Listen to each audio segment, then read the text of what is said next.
affair.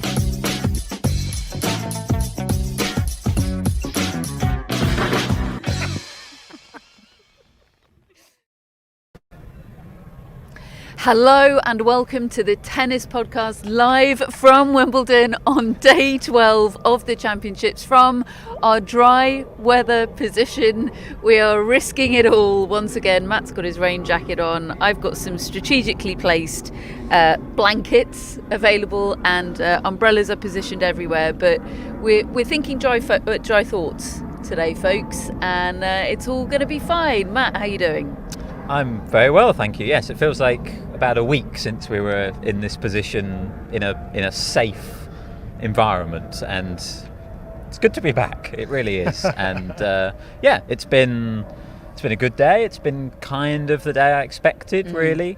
Not quite as thrilling as yesterday, but it certainly sets up a thrilling finale. Yes, today was the day that the men's singles final was set, a repeat of last year's men's singles final. Carlos Alcaraz against Novak Djokovic, and kind of a day, the day that we were expecting. David, would you go along with that?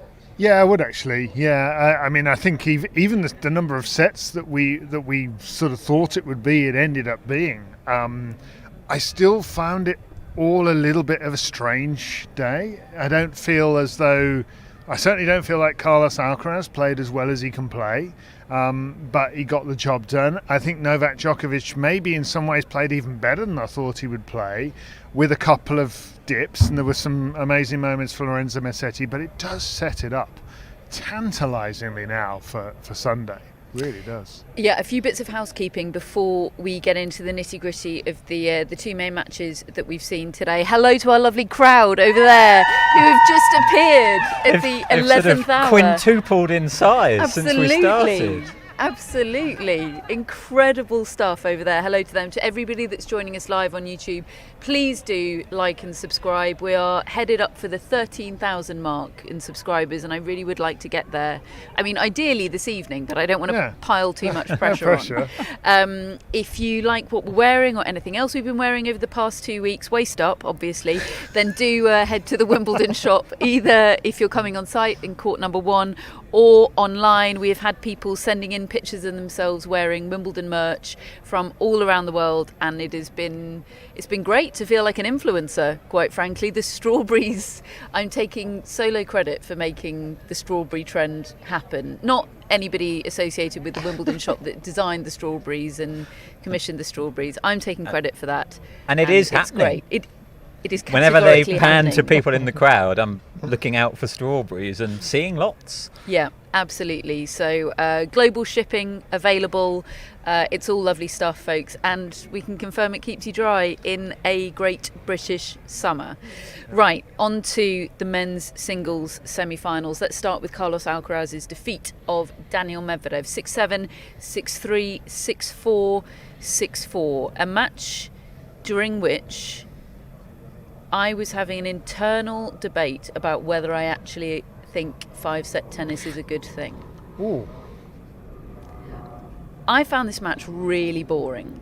I think all jeopardy ended after the second set that Alcaraz won. I really enjoyed the first set. That was fun and interesting. Incredible tiebreak from Daniil Medvedev. And obviously I enjoyed moments of Carlos Alcaraz being Carlos Alcaraz. Like I do just enjoy being in an arena on which Carlos Alcaraz is performing, but generally I did not find this absorbing at all, and I felt like, all jeopardy ended when Alcaraz won that second set. Tell me I'm wrong. No, I can't. I can't tell you you're wrong. And I think Medvedev more or less played pretty much as well as he can play on grass, and Alcaraz definitely had gears that he could find if he's in his best form. I mean, we've already seen him win Roland Garros, clearly not playing his very best tennis all the way through, and we may end up seeing him win this one without playing his very best all the way through. I think that's unlikely, because I think that Novak Djokovic will demand that he plays his very best if he wants to win this title. I think Djokovic is head and shoulders better than Medvedev and Tommy Paul. Of course he is. He's the greatest in the men's tennis. But still, I did find it a bit inevitable. You know, I didn't. The only way I saw it turning would be if Alcaraz just lost his way completely, and he's shown enough. That's what he has shown in this last 2 months more than anything else, is this ability to persevere, to problem solve, and to find spurts of good tennis that are still way too good for the opposition. The thing is, now he still does lose his way in matches. He just finds it again really quickly, and he doesn't want 5-set tennis ending anytime soon. No, absolutely, and I don't worry for him anymore when he does go off the boil. I just have a sort of trust and confidence in him that I haven't always, even since he became a Grand Slam champion. Quite frankly, I didn't have it in Paris a month ago. Yeah, exactly. It does feel like we're seeing Alcaraz learn to bounce back from those little dips kind of in real time right now. I think, you know, he's lost the first set in half of his matches here at Wimbledon, and you know, I think the Alcaraz slow start is a bit of a trademark that we've picked up on over the last, honestly, couple of years of his career, and he managed to overcome it in last year's Wimbledon final, even against Novak Djokovic, who normally, if you lose the first set against Djokovic, you're kind of toast. But he even managed to rectify it in that situation. I don't think you want to be banking on being able to do that again against Novak Djokovic in a Wimbledon final. Like, I do think it could be crucial that he starts better than he has been doing in the final on Sunday. But yeah, I think the players would kind of agree with the assessment that we've given here, in terms of, like, Medvedev seemed pretty content with his performance. He did better than last year. A real feature was how often he came to the net today, Medvedev, with varying degrees of success. He's not a natural volleyer. It's funny, isn't it? Because he's not a natural volleyer, clearly. Sometimes it can look ugly up there, and then every now and then, out of nowhere, he pulls off an exquisite bit of touch and a worldy volley, and it makes you go, oh, actually, is he good at this after all?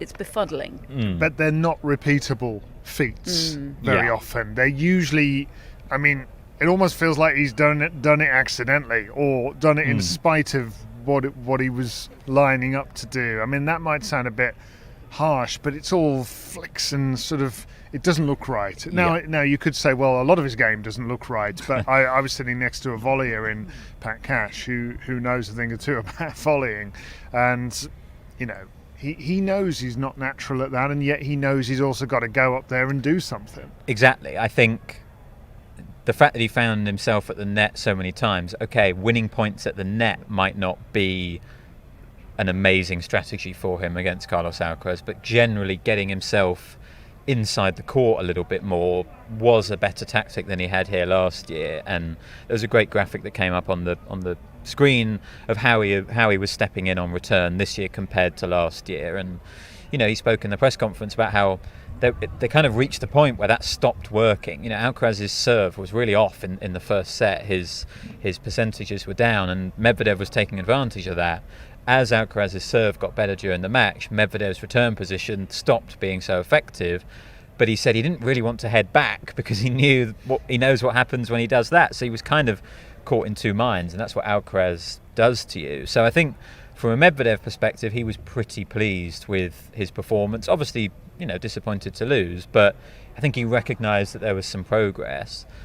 But Alcaraz very much agrees with what David said at the top of the show, and I was thinking as well, he doesn't think this was his best match even at this year's Wimbledon. He says he thought he played better against Tommy Paul, and I would have to agree. Like, I think part of the reason it wasn't as enthralling is that it felt very bitty to me. Like, honestly, I'm very happy to watch Carlos Alcaraz put on a show and win a match, even if I really do think he's going to win and there is an air of inevitability about it.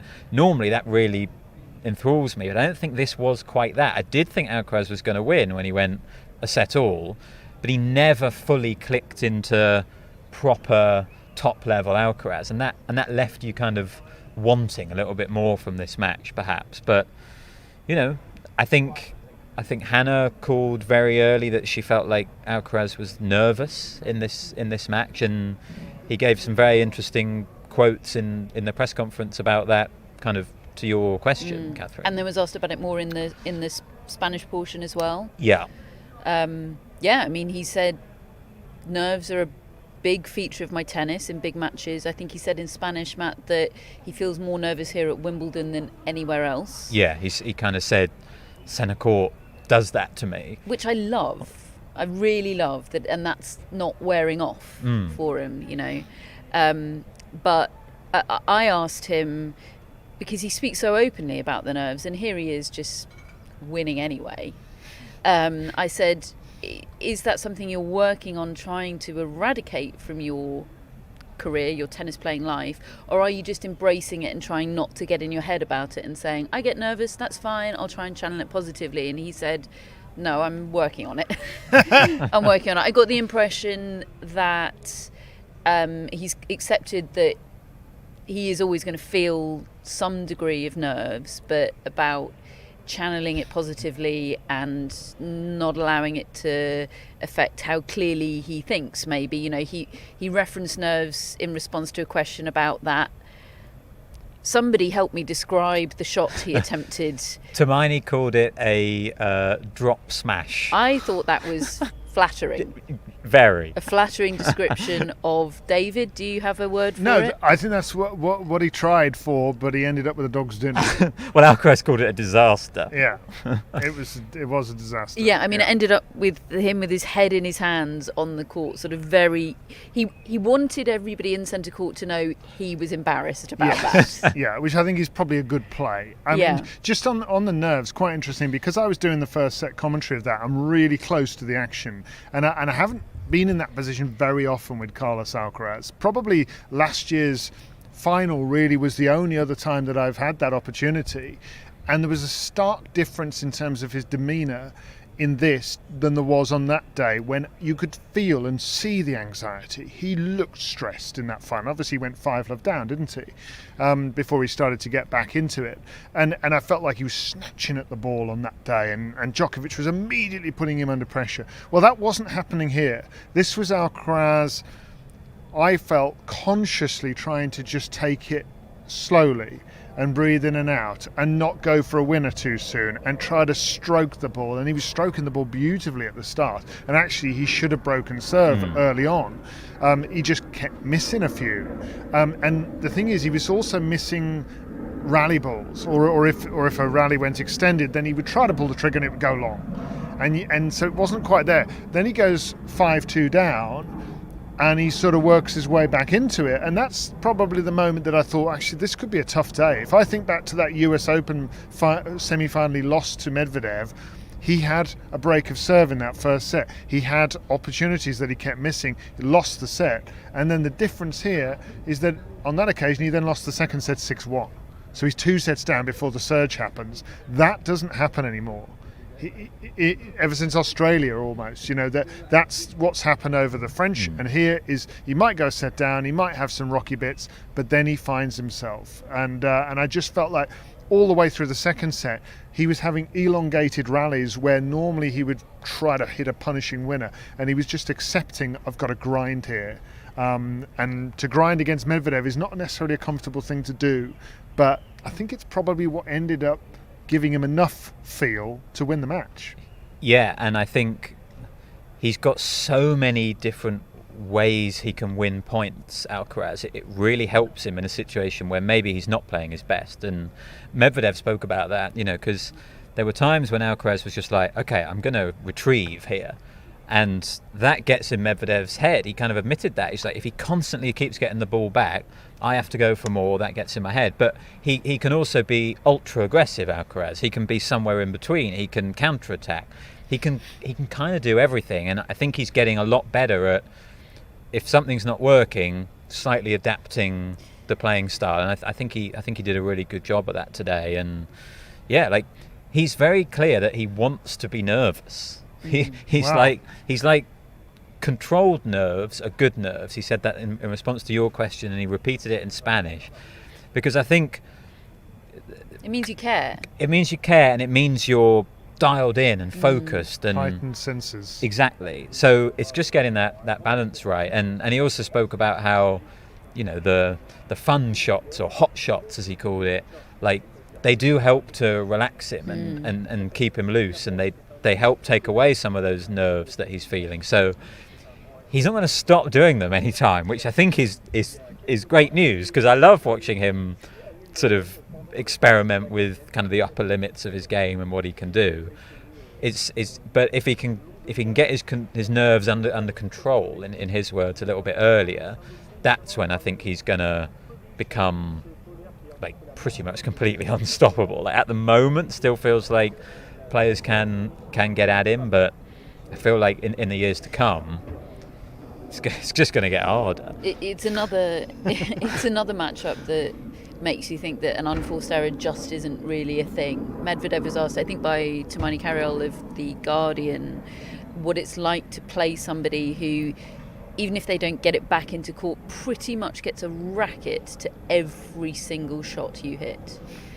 And he said, it makes you miss easy shots, knowing that that's what you're up against, because you go for more, you feel like it's got to be that much better, and what looks like an easy shot or what is normally an easy shot isn't. Against Carlos Alcaraz. A moment of controversy that we should touch upon. Carlos Medvedev. What a player that would be. Daniil Medvedev. At the end of the first set, was called by umpire Ava Azdaraki-Moore for not reaching a ball. It called for a double bounce, essentially. Daniil Medvedev was adamant that the ball hadn't bounced twice, that he had got there just in time and scooped it up, and it seems as though the replays show that was indeed the case, that Medvedev's reading of it was right, although I'm not sure that's entirely pertinent to what ended up transpiring, which was Daniil Medvedev receiving a code violation, a warning for unsportsmanlike conduct as a result of something he shouted in response to this moment, and he didn't receive the warning until after a little conflab between Ava Azdaraki-Moore, the chair umpire, and Denise Parnell, the tournament referee, during which time nobody really knew what was going on until these replays emerged of Daniil Medvedev apparently shouting something abusive towards the umpire. Now, he was asked about this in press. What I think it was believed that he said, and what some of the slow motion replays suggest that he said, was, how do we do this? F you? F you. Very good, David. F you. Not that we have a strict no swearing policy on the tennis podcast, but it would seem a bit gratuitous. He was asked about this in press, and Medvedev said, I was saying something in Russian that wasn't that bad.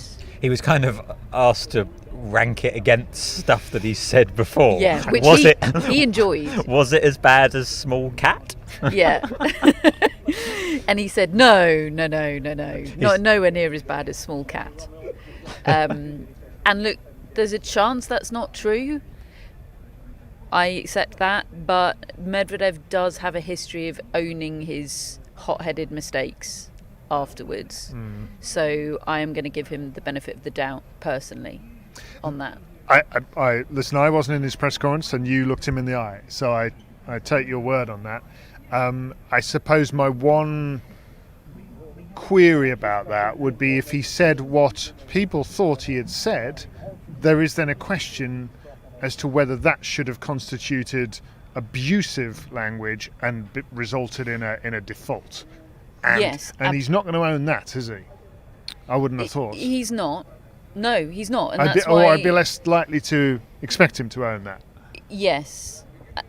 Yeah, you're absolutely right. It did make me think of the Rublev incident in Dubai, where he was defaulted for shouting something in the direction of a line judge, which he adamantly denies was what it was claimed he was shouting. He says he was shouting in Russian, just as Medvedev said today. And that derailed Andrei Rublev for a long time, and I Yeah. can't confirm if he was shouting in Russian what he says he was, but again, I'm inclined to give Andrei Rublev Yeah. the benefit of the doubt for Yeah. similar reasons, I guess. And I guess I just think you need to be sure, don't you? I do agree with to you on default that. someone, you do Yeah. need to be sure. With Rublev, I felt that was particularly egregious because his body language felt very threatening and in the face of an umpire. This less so. Don't like that. He looked further away. I didn't see an umpire in the picture of the video that I saw. So Not today. not right, today. Right. You know, Yeah, Rublev in Rublev Dubai Sure. literally moved over in front of the line. Judge. Yeah, that just I just I love Andrei Rublev, but he does lose it, and he lost it in a way that was not a good scene on that day, and Medvedev may well have done today as well, but it had a different look to it, at least the angles we saw. So, I mean, and I do think I can't unless you speak to the supervisor, you can't know this. I do wonder at what point they factor in the stage, the fact that you are looking at a Wimbledon semi-final. You're only at the end of the first set. People have paid a heck of a lot of money. Do we let it go? It's like giving a red card in the early stages of a big football match, isn't it? And this literally ends the match, and everybody doesn't get to see anything for the next 3 hours. Now, some people may say, well, that shouldn't matter because code is code, and you shouldn't fall foul of it, or you get this. But I wonder whether that has been factored in. I don't know. But yeah, like, you've certainly got to be sure what was said, I think, if you're ending the match for that. And I think that was why Rublev's one felt like maybe the wrong process, because they did talk then about the fact it was what he said rather than his body language that was the reason he got disqualified. I was kind of okay with that disqualification because I thought the body language in itself was bad enough, but that wasn't the reason given. Here, if they had defaulted Medvedev, and then there'd been a dispute about what was actually said, and it was the first set of a Wimbledon semi-final. That's a bad process. Like, if you are going to be defaulting people for what's said, you need to have video replays. You need to have probably translators. Like, it's a complicated process, and I'm not saying that these things should go unpunished. Maybe there should well be retrospective. If it's found that actually they've got compelling video evidence after that he has sworn in the direction of an umpire and they haven't defaulted him in the moment, maybe there needs to be some kind of punishment after, whether it's missing a tournament or it's a big fine or something. Far too blunt in the sport. Look, a lot of people saying here in the chat, you go too soft on Medvedev, too much benefit of the doubt. You wouldn't be saying this about other players. Well, yeah, that's probably true. I mean, the best way of predicting future behaviour is past behaviour, right? He does have a history of owning his mistakes on court in the past, and that does factor into how I view his explanation today. And yet you could also say he has a history of saying some terrible things on court. Absolutely. So chances are he may well have said it again. But I think we do end up giving him more of a benefit of the doubt than other players because of what you've said. But I'm by no means saying that if they do get video evidence to suggest that Medvedev's lying there in press and that he did actually say something else, then they kind of need to throw the book at him, because it's not okay to be doing that if he did it. But I think trying to decide in the moment is just very, especially very when difficult. Languages are involved. Right. It's bonkers trying to do that, and even more bonkers that no further levers exist to judge it with the benefit of more or better information. Just picking up on one further line from Medvedev in his press conference today, I, whilst watching this match, was once again haunted by Matt's words of the other night from Carlos Alcaraz's last opponent, Tommy Paul, of he doesn't know it, but he's already dead, which is, as soon as you lose 2 sets to Carlos Alcaraz, you might as well just pack up and leave the court because of his 5-set record. I think that was actually when he was playing on bare, but it also applies to several of the matches he's played this tournament. It did go through my head, when we were in the middle of that sort of third set. I definitely thought about that, and I was commentating on it. Just the stakes are high here suddenly for Medvedev. You don't want to get in a position where you've got to take this guy out in 5. That the record is there. So, as a player who I think of as knowing all those stats, knowing all this stuff about his cohort and his fellow players, I asked him about that 5-set record and whether it was in his mind, either consciously or subconsciously, when he went 2 sets to 1 down. And before I'd even got the question out, he revealed that he did not know Alcaraz's 5-set record. I said, "You're 12-1." He went, "Wow, that's good." It's probably for the best. He doesn't know. Now, I was really surprised by that he didn't know. There was some journalists in the room that didn't believe him. But we are giving Medvedev the benefit of the doubt today. It just seemed a very genuine reaction. It did. It was very, it seemed like genuine surprise to me. But unfortunately, whether he did before or not, he definitely knows now. Yeah, we're not falling for that again. Yeah. It's like telling someone the draw when they don't want to know it. Yes. Who would do that? Not me. He also talked about, he's got to go and play the Olympics now on clay. And he said something that I hadn't really thought of before, despite me wanting to talk about the Olympics at every available opportunity. Tennis players, and other than the ones that play the mini clay court swing after Wimbledon, which is inexplicable. The Casper Ruud swing. Where swing. Rafael Other Nadal than is. those, Right now. tennis players don't ever go from grass to clay. Mm. That's not a transition their bodies do. Yeah. And he was nervous about that. He was like, "We'll see how it goes. I hope it goes well, but I've never tried this before. Fingers crossed." It's going to be interesting.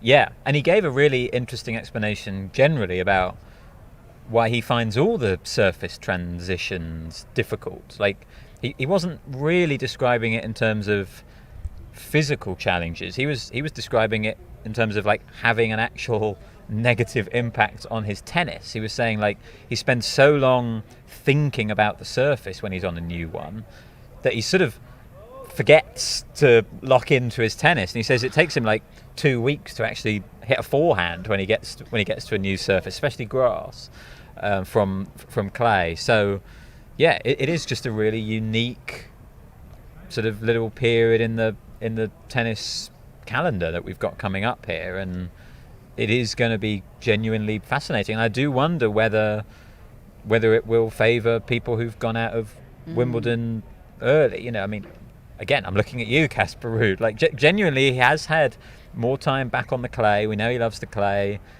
He's not played that much on grass anyway. Like, he could be in a really good position to do well at the Olympics, whereas... Or Nadal, who's currently in Borstad, in news I don't have bandwidth for currently, but that's happening. He's got the sleeveless shirt out. Yeah. To big roll back the crowd ears. watching him practice. If Wimbledon wasn't happening, I'd be so into that. Nadal. Give it 3 days, rocking up in Catherine. this- Catherine will be all I over will. the I'll be Borstad texting you all about it on stream. Monday with my FOMO. Yeah, it is going to be absolutely fascinating. Second semi-final of the day. Novak Djokovic beating Lorenzo Musetti 6-4, 7-6, 6-4. A reminder here that Novak Djokovic had knee surgery 37 days ago. Because it's so tempting to go, and I am going to go, it's Novak Djokovic, it's Lorenzo Musetti, it's Wimbledon. Of course Novak Djokovic has won that easily. But we have adjusted to this new Novak Djokovic normal, which is also the old Novak Djokovic normal, so quickly, when a month ago I would have laughed at anybody suggesting he would even be in the draw at Wimbledon. Yeah, me too. And he put on an absolute masterclass today. I mean, I think he's the best player at exposing a player like Musetti, who's had a great run and is hitting incredible shots at times. I mean, he hit the 2 best shots of the tournament, I think. One, a backhand passing shot on the full run, single-handedly, cross-court onto the line, and another forehand that he hit between the umpire's chair and the net post, and he hit the line. And both of them got a round of applause from Novak Djokovic. They felt like they each should be worth about 6 points each, but they're not. They're worth 1.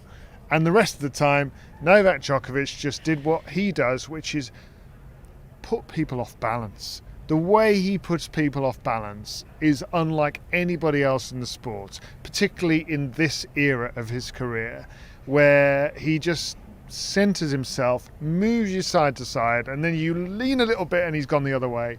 And I mean, that's what he did to Alcaraz in the French Open semi-final when they first met at a Grand Slam, and only the movement of Alcaraz enabled him to even be competitive in that to 1-set-all, but it eventually just wiped him out physically. And it's what gives him this great chance in the final, I think, Djokovic, because his understanding of the geometry of the court and what shot will lead to what shot 5 shots ahead is unmatched. And I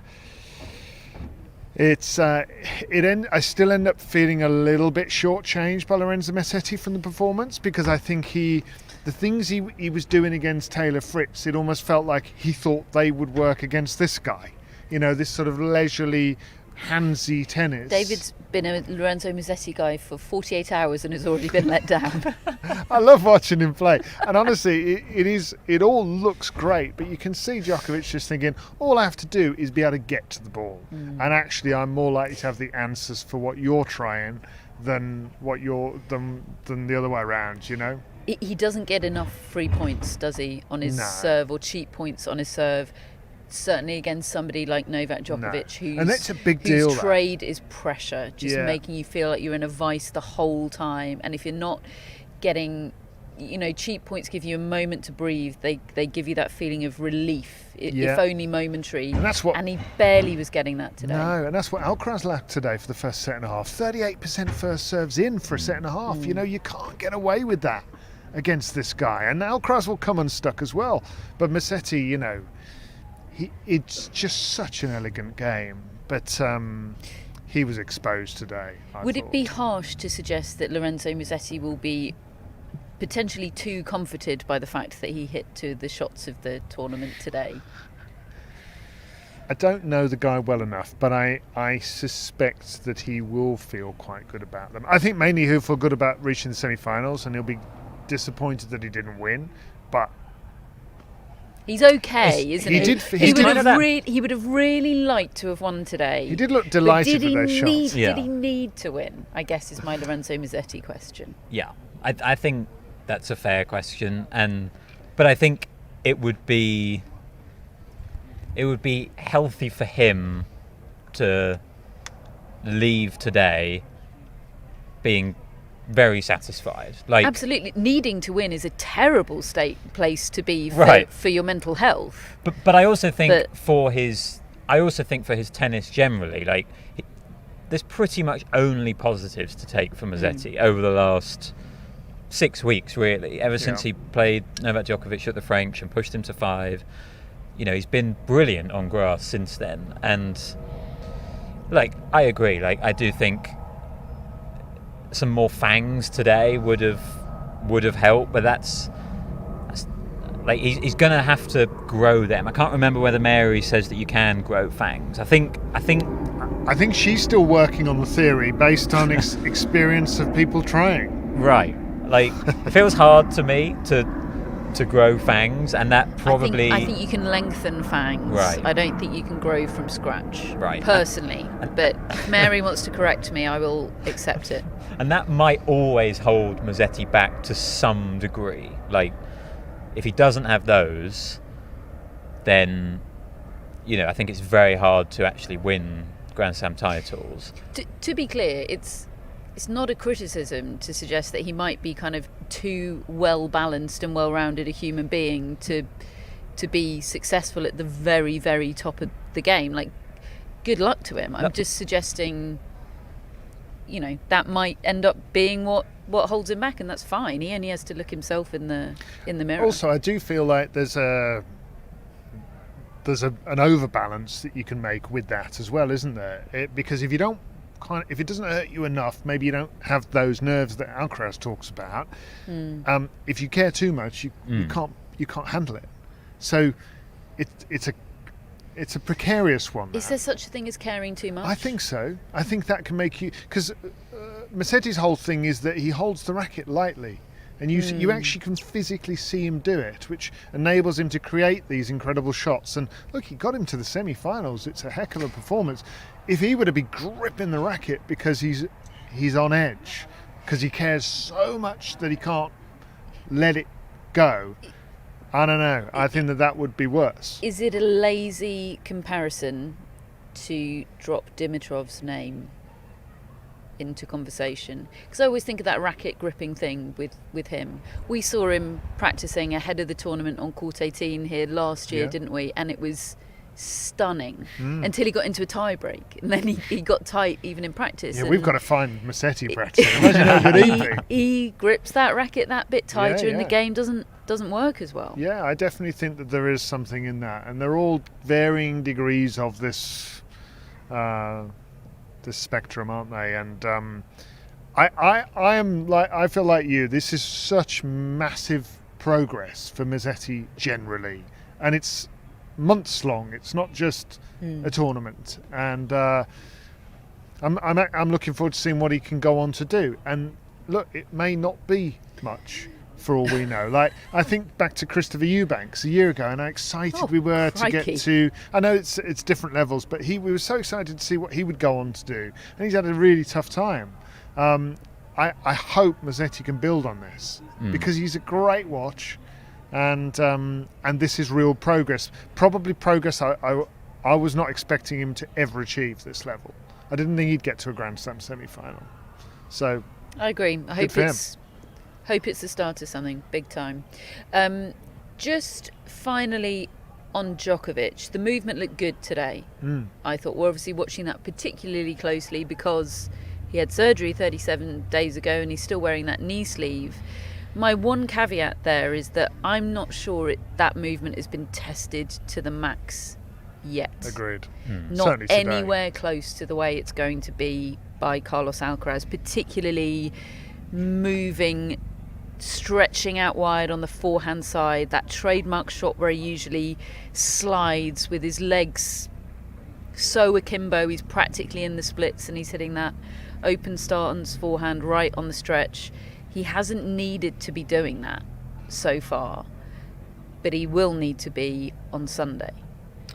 Yeah, like, I think last year's final showed us that Djokovic kind of needs to be at full pelt to beat the guy. Like, I think if they'd played that final a few more times with them both in the same state, I think Djokovic probably would have won that final more times than Alcaraz last year. Like, it was a weird case of Djokovic not winning the big moments in last year's final. Alcaraz kind of rocked him, and I still remember the swing volley that Djokovic missed on break point in the fifth set. Like, he just normally makes that, and okay, you can say Alcaraz down the other end with his movement forces that to some degree, but I just think Djokovic would win that in that state more times than not. But I don't think he is at full pelt now because of the knee. And, you know, Musetti wasn't able to properly test that. He wasn't able to hook Djokovic wide. Walkover in the previous round certainly wasn't able to. Rune didn't really show up, so he wasn't able to. And none of those opponents are in the same class or league as Alcaraz, and that's my concern for Djokovic in the final, because I think, as David said, there's so many things that Djokovic can do that can disrupt Alcaraz. You know, get him off balance. He can use the geometry of the court. He can do all of that. But if he's got a bit of a weakness, Alcaraz will find it over the course of 5 sets. I really think he will. And so far, Djokovic has been so superior to his opponents that it's not really mattered. He's been so efficient with his game that he's sort of just taken that shot out. Like, it's not become a factor. I don't know if you can do that against Alcaraz in the final. So that to me feels like maybe the sort of tipping point of the final. But like, if anyone can, if anyone can somehow, even against Carlos Alcaraz, cover that up, it is him. I just don't know, and probably won't know until we see it, I suppose. If you told me at the start of today that a player is going to get booed on centre court today, I got to tell you, my money wouldn't have been on Carlos Alcaraz. But here we are. Djokovic was, I think maybe there were just a couple of boos or moos, whatever they might be, some sort of bit of pantomime stuff when he booed with his when he did his violin playing. celebration. Oh, I loved that.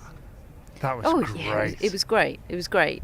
But not as many boos as Carlos Alcaraz got for suggesting that Spain were going to beat England on Sunday in the most lovable way imaginable. Well, he was quick to point out that he hadn't suggested that Spain were going to win. It was just generally going to be a fun day for Spanish sports fans. Very good in the moment crisis communications, wasn't it? Yeah, he did really well. Yeah. And he was asked in the Spanish portion of his press conference about like how much it means to him to be a part of that historical Spanish day.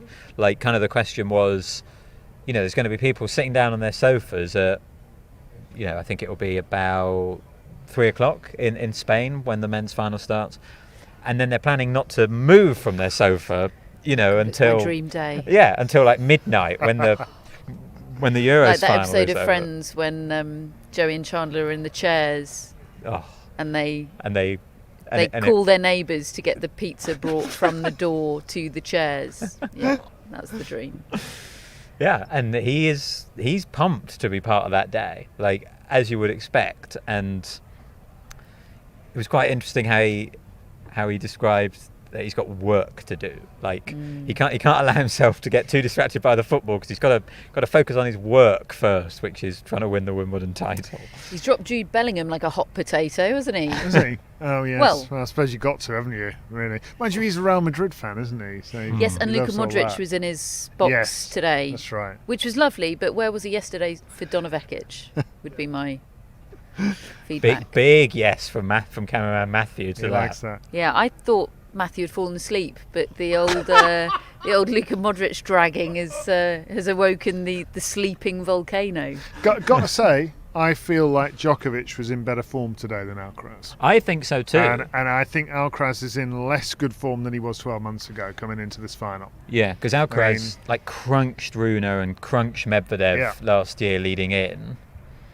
But Djokovic has been in better form, but is I think limited. There were more question marks over him because of the knee, but the way he was striking the ball was pure, and there was conviction to what he was doing. He was clear-minded, and I just think, you know, Alcaraz better not have too many of those dips. Do you think so? Because I feel I agree with everything you said about form, but I feel like the dips are less of a big deal for Alcaraz now. Against other people. It can be a 5-set match and not be that close, you know? Yeah, but I think if you do that against this guy, you could lose in straight sets. True. It's a great final, isn't it? It's the perfect final because, I mean, all I'm doing is speculating about what I've seen so far and what I saw last year and what might happen, and I have no clue what actually is going to transpire. You know, we picked yesterday's results, sort of today's results yesterday, perfectly. Everybody did, pretty much. Everybody picked the number of sets. Everybody knew how they'd go. I have no clue how this final's going. Just one final thing on the point of comparing this year to last year, because we do have mirror image men's singles finals.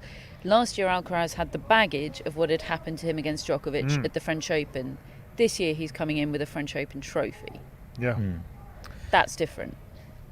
It is, very much so. I also think it's significant for Djokovic that he has, you know, kind of got his revenge on on Alcaraz since last year's Wimbledon final. Pretty handily. Yeah, well, I mean, obviously the Cincinnati final was epic, and it took a lot out of both of them. But then he beat him again, But that feels like the one, Cincinnati, because he got him in a tight match. Very similar match to the Wimbledon final, really.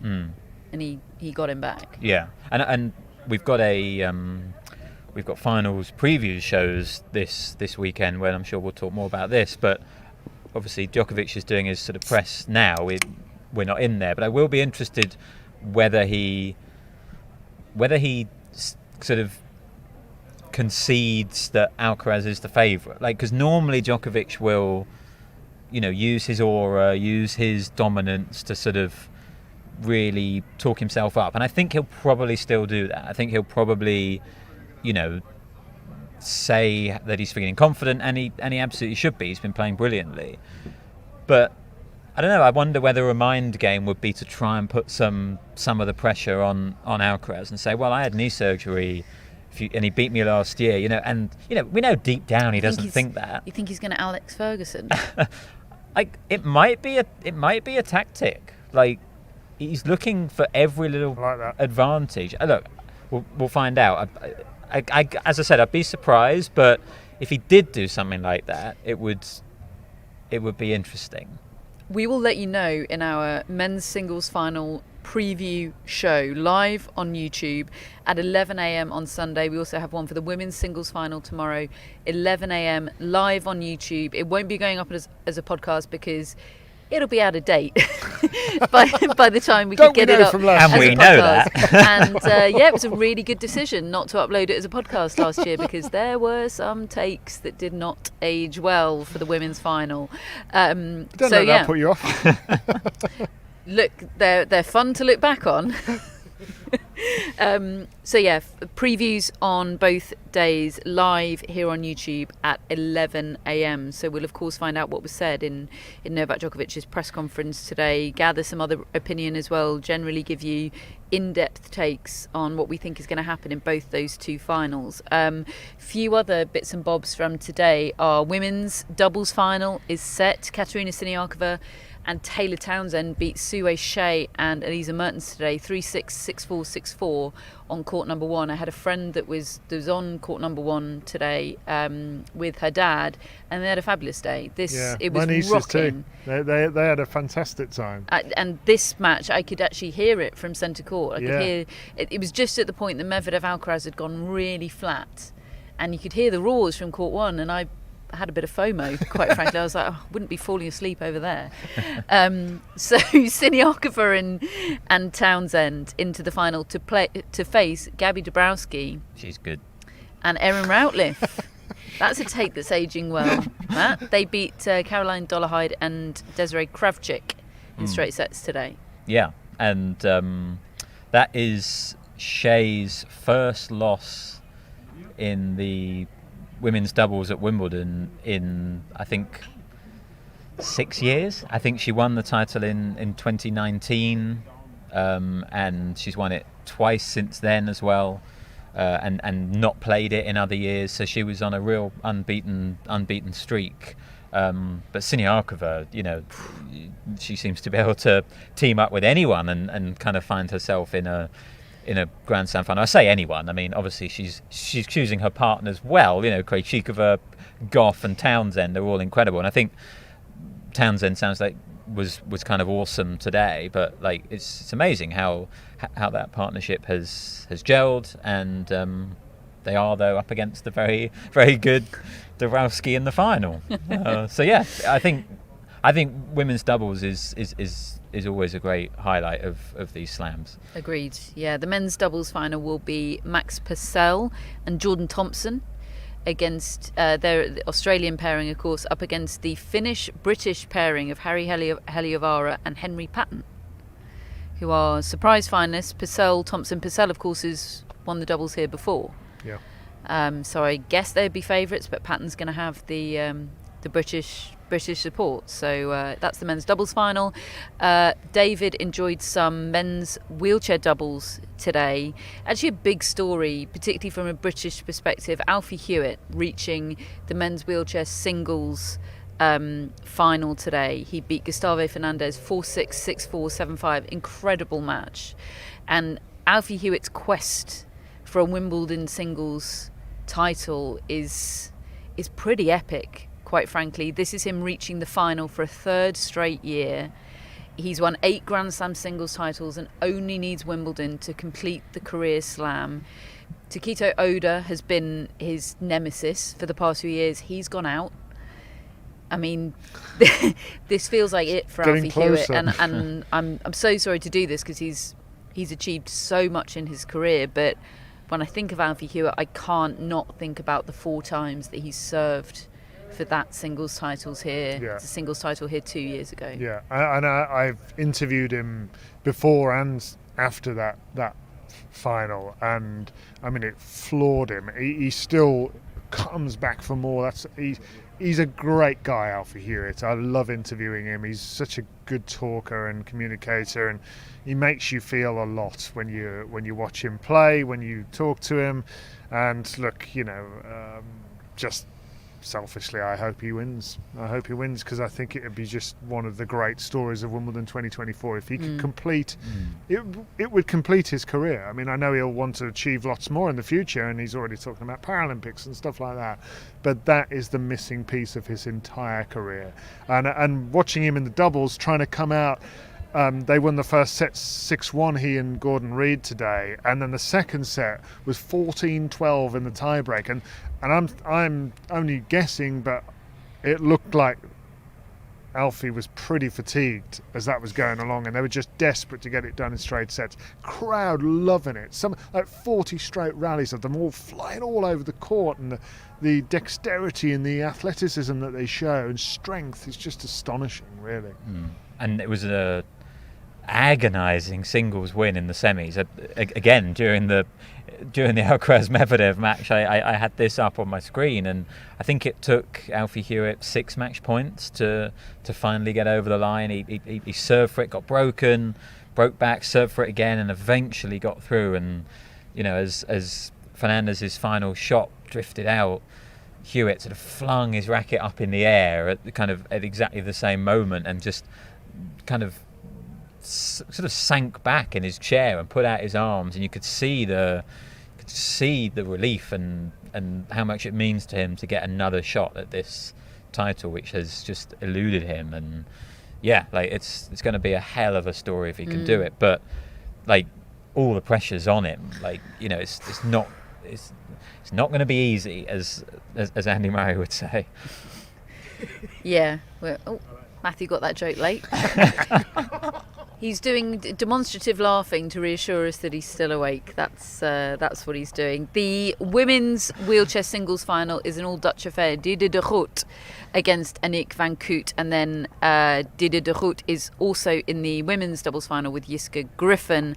And the quad wheelchair singles final is also an all-Dutch affair. Sam Schroeder against Niels Vink. And then they will team up in the men's quad doubles final against Andy Lapthorne and Guy Sasson. So that's all coming up over the weekend. A couple of people asking in the chat whether the preview show live at 11 a.m. tomorrow and Saturday ahead of the singles finals, whether they will stay on YouTube despite not going up as a podcast. I regret to inform you that yes, they will. I have campaigned very hard for the preview that we did of last year's women's singles final to be scrubbed from the internet due to poor sound quality and bad takes, for which the 4 of us, cameraman Matthew included, take collective blame.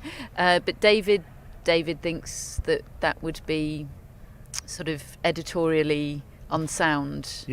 Yeah, that would be wrong. We have to be Medvedev and own our mistakes. We have to own our mistakes. So if you find yourself at a loose end tonight, it's there if you'd like to go back and have a laugh.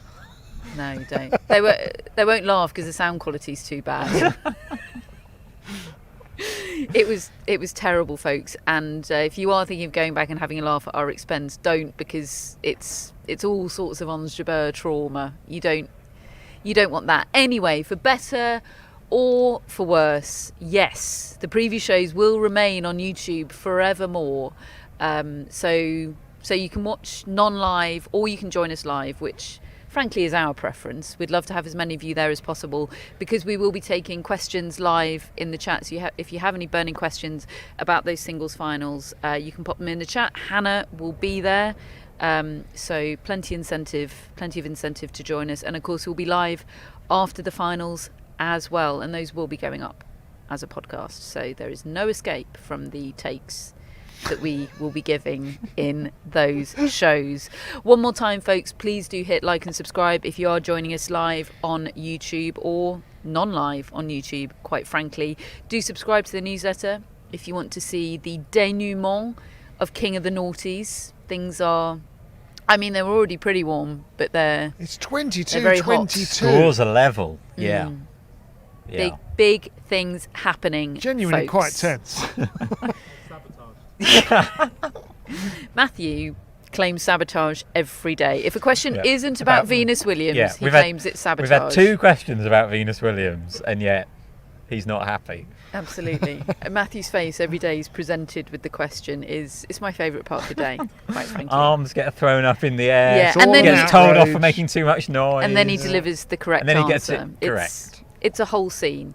So yeah, please do subscribe to the newsletter if you fancy that. Folks, we have our Wimbledon mascot Maverick, owned by Carol. Hello, Maverick. Right, Maverick. Hello, Maverick. We have our mascots, the dearly departed Darwin for me, and I was thrilled to get my prediction right today, only to discover that pretty much everyone got their prediction right today. Francis, we're back on track. So all I've done is maintained level par Water. today. Well, actually, no.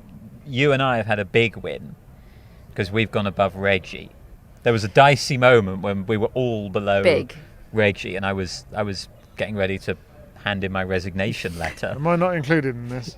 You are, I believe, still behind Reggie, despite your points today. Yeah, well, there's still 2 days to go. There is, yeah. Tough scene for David and Francis. Better times for Matt, Hyder and Soma. Billie Jean is sponsored by Billie Jean King and Alana Kloss. Cuddles coming for you next week, Billie Jean.